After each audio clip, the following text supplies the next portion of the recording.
Channel asida thagatliba warising asigi animation da yenganabagidama Kenis AI hariba channel asibu subscribe tobiyo. Thaina mamangaigi matam amada khul amada Tomal kauba nupa ama leirami. Tomal gi nupi gi mamingna Thaba kaurami. Tomal ga Thaba ga si yamna nungsinarami. Makhoi ani macha su yauramde. Tomal magi nupi angang poktre haiduna atopa nupi thibagi wakhal mangonda leiramde. Adubu khulgi mathau leitaba mi kharanadi Tomalbu nupi atopa thinanaba haiduna hairami. Nongmagi numini Tomaldu labukta laklami. Tomal ubada lukhoina asumna hairami. Hai Tomal nangbu labuktaro. Hoi dada labukta ngakta yaurugina tawbani. Nangbu thengrabro. Ngayaktang wari saki sidana launi sida. Tomal su changlaktuna famlami. Lukhoi Tomal da yengduna sumna hairei. Tomal nangdi nacha su yaudre na hai. Nangi yumda leiriba nupido mapamda chathankre. Macha su poktrabadubu kari kanadoino. Adugi sarukne nupi afaba ma leire. Masi oine hekta laurasi. Nang tada silagi. Masakka se utong phajakhra ponida. Tada hoina aibu nungsibibagi haibani. Mado aisu khangi. Ado tada icha yauba yaudaba ai kaisu khandida. Hai Kashu khandaba yabine. Nang na haying solaklaba matamda kanana seba tobidori. Nang wakhalmuna khalune. Asumna lukhoina Tomalda nupi thinanaba haina hairami. Adubu Tomalna yaramde. Somda Thabasu turelda fi suba laklami. Mau kharasu turelda fi suduna leirami. Thaba ubada mau amana asumna hairei.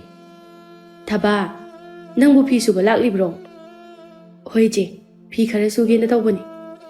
Ado Thaba Nangbu luhongba su phanayamna kuire nate nangbu haujik phawbabu nacha amata yaudribasibu khangde ije isorna aigi mitta icha u haduna thambiramdraba mali nate noibu akhang ahai amaiba amaibiga amata tanadrabaro tanaribani ije sel tingdaga toi khangde ije angangse yaugadaba mandre hai adumna pukning sonthaba yadi iche su yum palaba matung phana kuina leiraga angang yauribani Inim poknagane napamda chatkro na tanba masing khangpot nate nataiga se nupi atopa mathigi kaina tawrurabani Tomaldi yam phaida toina tai hoiga hairurabati itaibu kaida phatrage neje ho ibema phaba manbagi wadani iche na kari nungi yum palubano yaurabani asumna nupi singa wari sanarami numidangi matamni Thabadu chakumda chak thonglami thongliba chak adu mabukning changna thonglamde ungduna leirami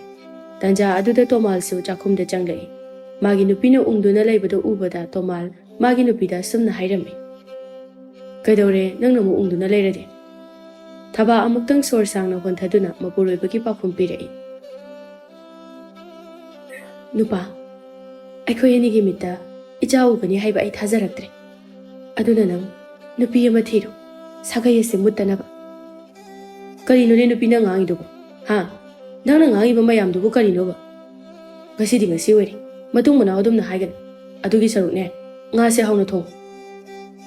Nupa sibu kadaidagi ngano. Aina kaitheldagi ne nga chadaba kuirina leirakpani. Aisu khongku semta chamthoklukige. Phunga da ising asaba lumduna thanamlabani. Ising asabaduna oina chamthokpiro. Hoi hoi. Tomaldu magi nupina lumlamliba ising asaba aduna makhong makhut adu chamthoklamai.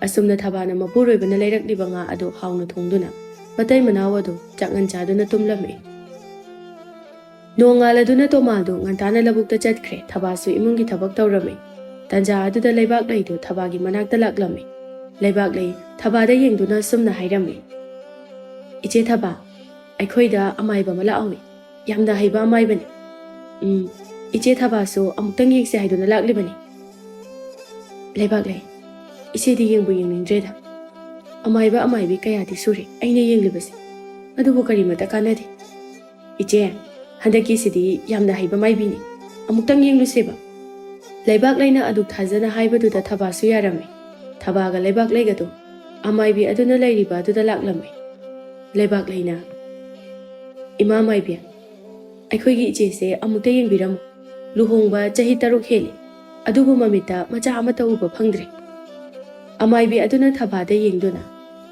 Ichanupi nangi khuto amukta pirausi yenge Thabasu makhuto amaibi aduda pirammi. Amaibi aduna thabagi makhut adu munna yengduna asumna hairai. Ichanupi imana yengbada nang asi nacha poklui haina hairini he. Amaibi dugi wadu tabada thabadu nungaizaramde. Amaibi aduna wa makha amuk tarai. Adubu ichanupi taibang semba mapuna na hakidam akanba icha amadi soidana pinabigani. Angang adudi achamba angang oiroi. Kana amatana maga lamba pabu sungamloi. Thabadu amaibi dugi wadu tabada haraujarami. Asumna matam khara haukirami. Nongma thabaga tomalga umangda singthiba chatpada angang kappagi khonjel ama taraklami. Angang kappagi khonjel adubu tabada thabana magi nupada sumna hairami. Nupa kadaidagino angang kappagi khonjel ama tarisiba. Khangdeni nupi umang asidabu kadaidagi angang lainaga tamnariba haibadura. Nupa angang sina kaplibase kadaidano amukta yenglusi. Ase haiduna angang aduna kaplibadugi manakta thabaga tomalgadu changlaklami. Uzaw amagi makhongda pokpa kuidriba angang ama kaptuna leibadu ubada thabadu chensinduna angang adubu laukhatuna pamkhatlami. Thaba angang aduda yengduna asumna hairami. Kayada nushiriba angang nuni karamba mama mapan angang asibu hudoktuna thanamlibasiba yamna ngami aikhoina icha amatabu yaurabadi haiduna laifam kayada chatuna lai khurumjaba. Nupi yarisi yumda chalasi angang dusu kapana yadri mabuk lambasu mari yum yobuga sangom bithaknaba. Hoi nupa tomalga thabagana angang adubu mayumda puduna lagli aduga thabana angang adubu sangom bithaklami. Sangom thakpadagi angang adusu kappa phakre nungaina tumkhirami. Tomalga thabagana angang adubu macha sakna yoklami.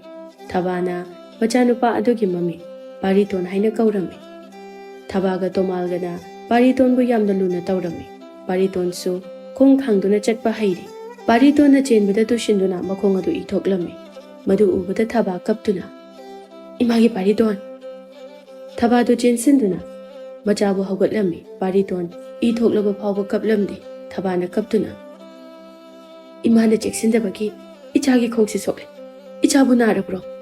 Nadi ima kaigi kapino imana. Ichagi sokpase ubada ima kaplibani. Ima ichagi sokpase hidak hapige ko. Ima yani hapiganu hidak hapadi thupkaniye. Thupoye hidak haptrabadi ichagi sokpase phararoi. Thabana machabu themduna asokpa aduda hidak haplami. Gayak laibaga tomalso thabak halaklami. Tomal ubada Paritondu mapagi manakta chensinduna. Baba aigi achapo leirakbro. Baba nabu ichagi achapo leirakte haibro. Ichana chananaba achapot mayam ama leiraklabani. Baba pamgila adugane imungda changaga chananaba. Tomal machagi khongda soklibadu urami madu ubada pakhatna. Ipagi Pariton khongda sokliba asidi matau karamnano. Baba chenbada tushilini. Ichabu khongda soklisibu nadabro. Nadiye Baba aduga ko Baba aina ithoga imana kapiba. Machagi wadu tabada tomal machagi khazaida nusina chupirami. Nong malaikagi angang singado Pariton bu sanaba hauba laklami. Angang mayam lakpadu ubada. Nakhoi mayam lakpabu kari leirage. Imabo sananaba Pariton hauba laine. Haima noibu kadaida sanaruge hairino. Imabo lampakta sanaruge. Hoi ngaiak sanaruro. Imabok ne Pariton kauthorake. Thabana Pariton bu kauthораklami. Pariton su imungdagi thoglai. Thaba Pariton da yengduna. Namanaba singse nangbu hauba lakliye. Pariton lampakta sanarusi lao. Ima ai lampakta ngaktang sanaruge. Hoi sanaruro. Kuirakpadi yaroi ko. Hoi ma Pariton su angang sing aduga chatkirami. Thabasu machana angang singa chatkibadu uraga momon noktuna yenglami. Thabasu imungi thaba inkhang loisilami. Pariton hoisu lampak yaureduna sanarami. Makhoidagi khara chawba angang khaiso lampak aduda sanaduna leirami. Makhoigi makok adugi mingna boicha kaurami. Boicha du Pariton gi manakta changlakduna Pariton da asumna hairami. Pariton nangse khulapu machana haise chumbra. Pariton na khumjingaida Pariton ga yamna luna tinaba khoimuna boicha da asumna hairami. Boicha nang haido kainu. Nang Pariton gi mamada haido ura. Boicha Khoimugi manakta changlakuna hairei. Haidooni nang amadi. Asi haiduna boichana Khoimubu ilame. Adumna inbaduda Khoimudu turame. Madu ubada Pariton sauna boichagi mangda leptuna. Boicha, kaigino nangna Khoimuda ilise. Haujingma Khoimuda lale hayo. Kariba, Khoimuda lale hayo haiba. Asi hairaga boichado kana noklame. Pariton sauna boichabu khongpakna kaurame. Boicha longna tai. Boicha sauna hogatuna Pariton bo unanaba taurame. Adubu Paritona boichabu oina phurame. Paritona boicha phubadu ubada Paritongi marupsing adu yamna haraurame. Boichagi marupsing adu chenduna boichagi mama Sakhida lampakta Paritona boichabu phuhore haiduna tamlame. Sakhiso lampakta laklame. Sakhido achumaral khangdana Paritona macha phuba aduda sauna Sakhina Pariton bu phurame. Mathong maram khangdaba nangumbanasu aigi ichada phuba yabro. Nang khangbra nang. Asi haiduna makhut khujek aduna Paritongi nanganda khupakna tharame. Sakhina adumna phurabasu Paritondi kaplamde masada anabagi chaina su phauramde. Khoimuna chenduna thababu kaurame. Thaba machabu phubadu ubada yamna sauninglamme. He Sakhi, karigino nangna ichada phuribade. Phuge hairabasu achumaral thiraga phuba yadabra. Ho ichegi ichanupaduna aigi ichanupase phuduna leirame. Aigi ichana nangi nachase kari maramgi phuribano haibadudi nang khanglabra. Khoimuna imaba boichana Pariton se khulakwa machani hairiba. Sakhina ichana haibaduda kari aranba yauge. Khulakwa machadabu khulakwa haibani. Masida kari sauni lege. Thabado Sakhigi waduda sauninglura male jensinduna Sakhigi masamadu phoirame. Sakhidi machin kanjabagi wani mapangal yauramde. Thabana Sakhigi masamadu phoidatlame. Angangsing ado kuba khuduna yengle. Numidangi matamne. Thomas mayumda halaklami. Thabado chakhumda chak thongle. Paritona lairi kana pari. Tomal magi nupida yengduna. Hai, karigino ne nangna Sakhigi masam phoirui hairisiba. Ho Sakhi haibi chinthibidugane magi machanupa lai phattaba manba ma leibudo. Adugana aikhoi Pariton se khulakpani haibagi aina masamudu phoiribani. Kari aigi ichada makhoina dumaina ga haibi yaba. Hera nupi nangbu masamudu loina phodalamba yadro. Baba aina boichada phanayamna phukrabani. Phattaba misidine thina phugadabani ichasidi. Asumna wari sanarame. Asumna matam khara haukhibana Pariton su chaure. Pariton ga Khoimugado thang ta tamba chatlame. Pariton gidi tambibaga haibana hana halame. Aduna makhoibu takpiriba oja aduna Pariton bo yamna luna taurame. Pariton nang khaktani thawai yauba atai sidine aduk mamingi tamliba haibaduni. Pariton honaba lepa yade ko. Lepjaroi oja. Adudi ngasi gidi loisalase. Nakhoisu hananaba taur.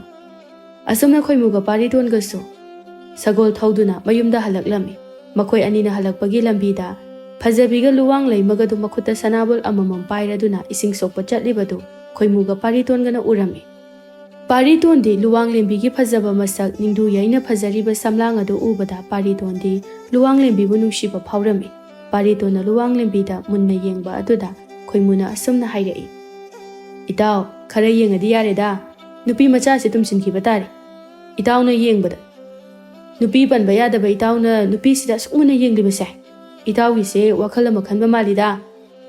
Pariton do magi marup Khoimuna hairaklibadu tabada ikairame. Aduna hairei. Khande he nangshu masak phajayina sum yengbani. Itaw na kemta khande hairabanina ai nupi asigi manakta changduna aina mabu pami nungsi haiduna phongdoklurage. Kaino itaw mi laisabi sida nangi kanada tongnuko. Yare khangjare nupi se pamido kanade nupi ani sigi manakta chatuna wari saruse. Asi haiduna Khoimuda sagoldagi chongthaduna nupi ani duki manakta changki. Pariton di sagola duda tongduna dumak leiri. Nupi ani dusu Khoimuna makhoiki manaktamna lakpa adu ubada pakhatpa phaurami. Luwang lembina. Ita phajabi masigi nupase aikhoi anigi nakta aima mi phataba goiramlabadi kamai dawni akhoi nigi lakta lai haiba. Mafam saida mi leibasu ude. Natraga na ita aikhoi ani chenkrasira. Ita kaigi chendoino la ise mathandani aikhoi ani surisidi mathandana kaidoba ngamdoiba. Khoimuna ichalani bu khulasidagiro. Mani bung, mi hanggadabra. Nateda, ichalani gi ming hangge tawbani. Khoimuna harakliba wadu tabada phazabiga luwang lembiga du yengnaraklame. Khoimu wa makha amuk tarei. Ichal, lana khanganu. Ichalani gi ming du sum khangningdana hangbani. Phazabina tapna. Khandi ibong, aigi mingna phazabi. Aduga aikhoi ita sigina luwang lembi kawe. Ichalani di saksu loina phazai, mingsu loina phazai. Ado, ichal luwang lembi se. Ada sagolda dongduna lairiba itawasina pamjarura mali. Phazabiga luwang lembiga do paritonda yenglame. Phazabina tapna luwang lembida hairaklame. Da, asidi masak yam phazai, achamba mi mande, Rajkumar male da. Nupa asida yathokro. Luwang lembi su paritonbu ubada nushiba phaurame. Itawse, nakhoigi manakta changakpa ikaidana lehori. Ado, ngasigidi aikhoi halagi. Haying sigi matamsida mafam asida thengnase. Phazabi momo noktuna. Hoi bung. Khoimuga paritonga su chatkre. Nupi anidusu, nupa aniduna sagol thauduna chatkriba maikai adu yengduna lehawi. Pariton sagol thauna khoimuda asumna hairami. Itawna moi anida kai ke hairamino. Makhoi anido pulap engoda yenge. Itawgi thamoida lairibada aina loina hairamlabani. Hayingse unase aina su hairamabani. Kaigi hairamino kamai unadoino. Itaw nang selan phamdadi nong sadawna thaw. Adubu nupigi matangdadi yadre. Ado mai tawra lairadi apamba nupi amata phangbugi wa laitre. Ado nang mamingadi hangakdro. O hangi luwang lembi kaubani. Aduga mamanabi dugi mamingna phazabi kaubani phazabi. Phazabi dusu masa adum phazai. Ayoina koira sira khangdeda. Nangse khoimudo khoimuni he. Asumna wari sana duna sagola du thauраклame. Khoimuga paritonga do paritongi yumda laklame madu ubada thabana paritonga khoimuga da yengduna sumna hairame. Icha khoimusu laklidana natawga chakhumda changduna chak chaminaro law. Imabong nane nga thongbani. Imabo nga thongbo odi hawrni he. Khoimudo pariton do onsinduna. Itaw law he chak jawrase. Ai chak lambana loire. Paritona. Chak yam lamakini. Nang akhoi injang ahawba thongdore haibase nang hana khangbraba. Chamthong thongbugumba dadi nongboda akhoi da chase yade. Chaluse haibasu yade. Ahawba thongbu numi khudingi akhoi da chaluse hai. Nang ne lai tinga sanarabra kainum tawri. Hayone kamaina do nang hana khangido. Imabo nachanupa se ngawre he. Ahaiba amaiba matanaraga layengdadi yaroi. Thaba noktuna nakhoi ani ni he ngangnabasina lao chak chathoro lao.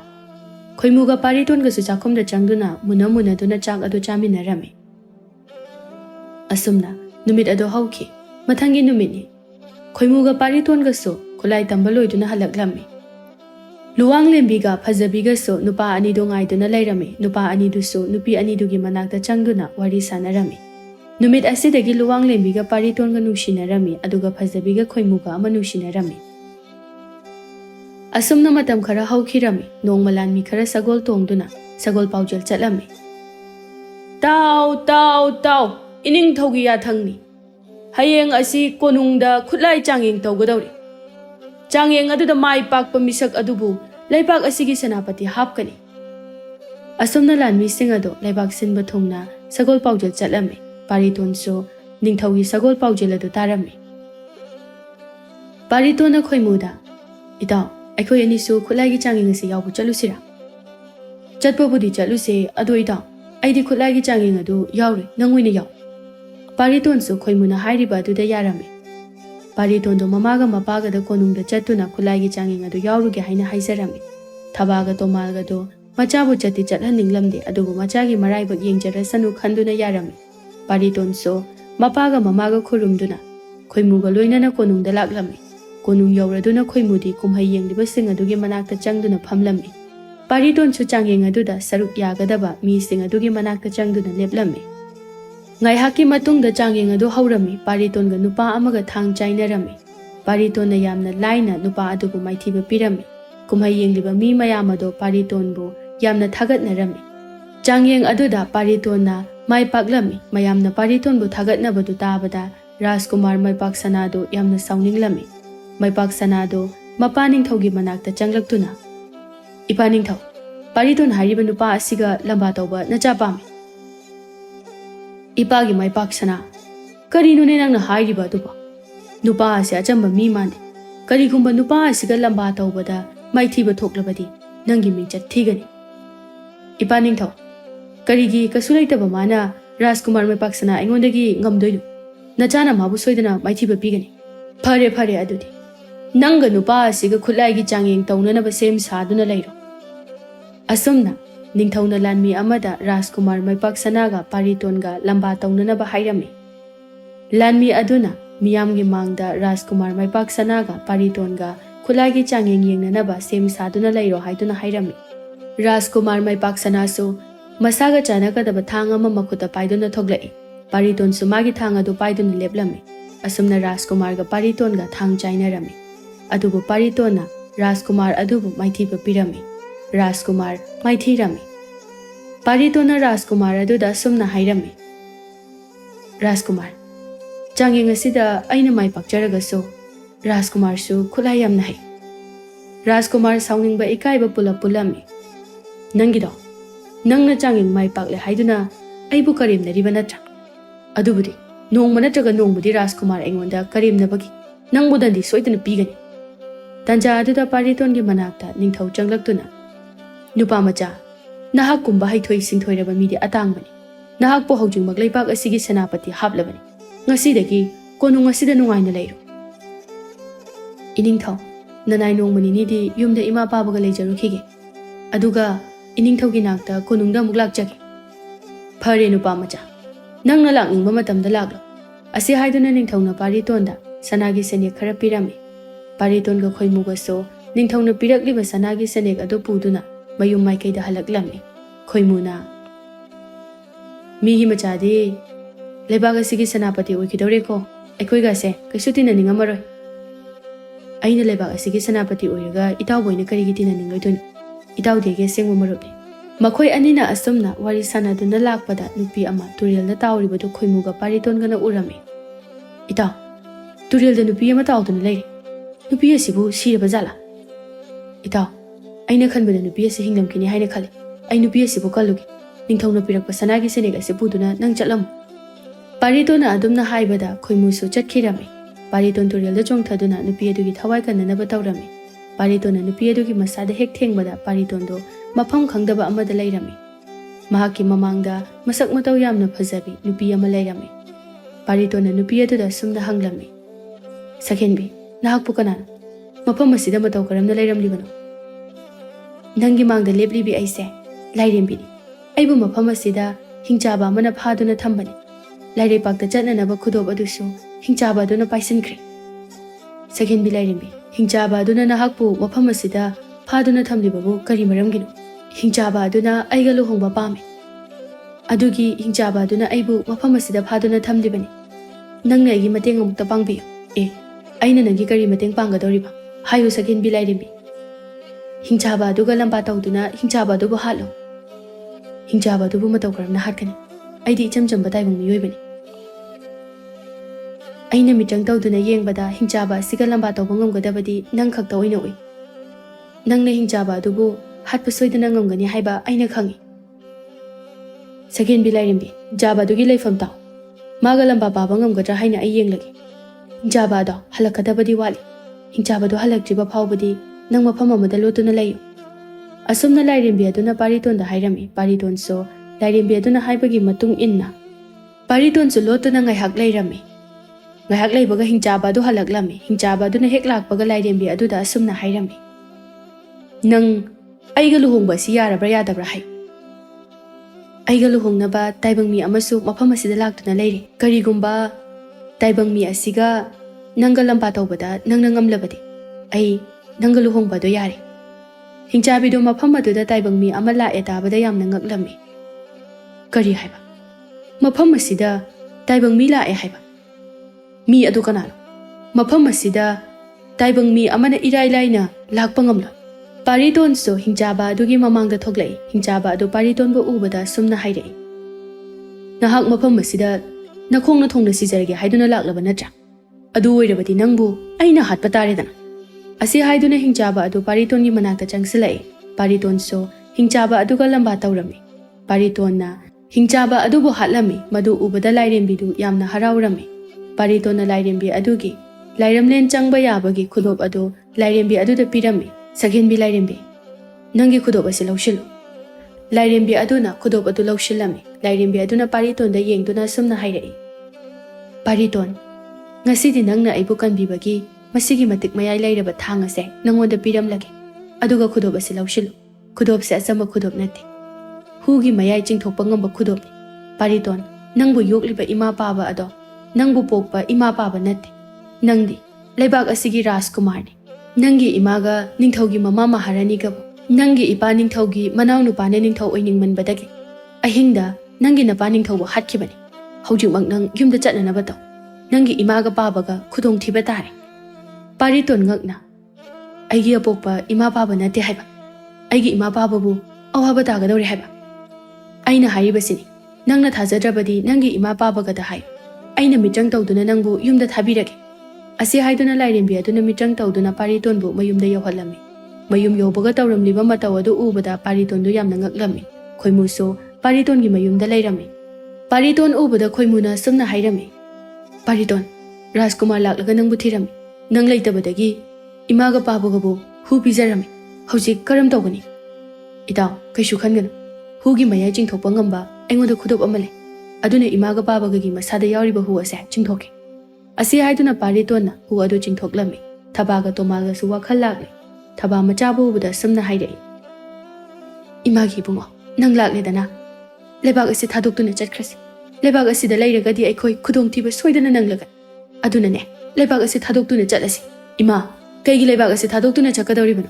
Ima, ngasidi nacha imada wafam amta hangjagi. Nachana hangliba wahang asigi pakhum chumda pibiyu. Imagi bungo, nangna hanglibado karino hang.